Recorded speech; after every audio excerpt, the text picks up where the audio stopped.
in terms of Edward Tufte's books, he makes an excellent, I think, an excellent example of the 1986 Challenger disaster. And I'm not sure if you're watching this, if you were there or remember this horrible event, but it occurred in 1986, and it was the first Challenger mission where they included a civilian. There was a teacher on board. So there was this huge number of people, this large crowd that turned out to watch this takeoff. And of course, if you know anything about it, the Challenger took off, and several seconds into the takeoff, it exploded in the air, and it all crashed into the ocean. Everybody on board perished, and it was an awful thing to watch.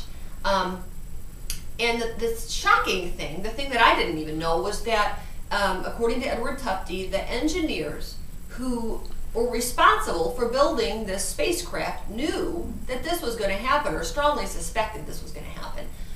The deal is, there were these O-rings that basically were responsible for the seal between the rocket and the booster. And at lower and lower temperatures, there was not a strong confidence that these O-rings would hold. In fact, they had evidence to the contrary, that the colder things got, the more likely the O-rings were going to fail.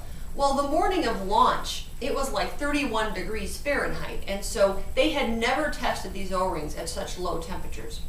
So the engineers set out to convince NASA why this launch should be postponed.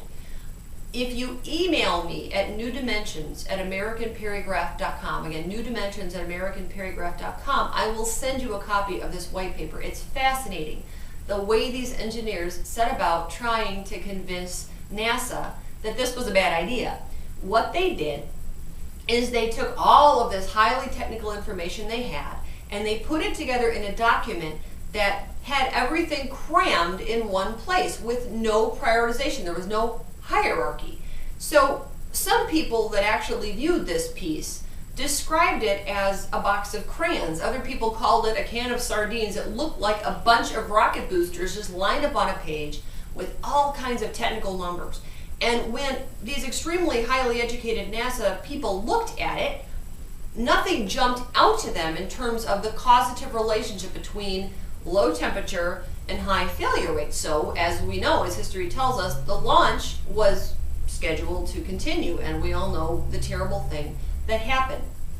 Edward Tufte takes the same information and he reorganizes it into basically what is a curve graph. He shows the higher the temperature, the lower the temperature, the higher the failure rate of these O-rings. And it's all the same information, but all he's done is prioritize the data on the page so that anybody looking at that data can immediately see the causal relationship. And his argument is that the engineers should have, instead of trying to show everything they knew in one place, prioritize this information so that people could immediately get to the conclusion they were trying to demonstrate.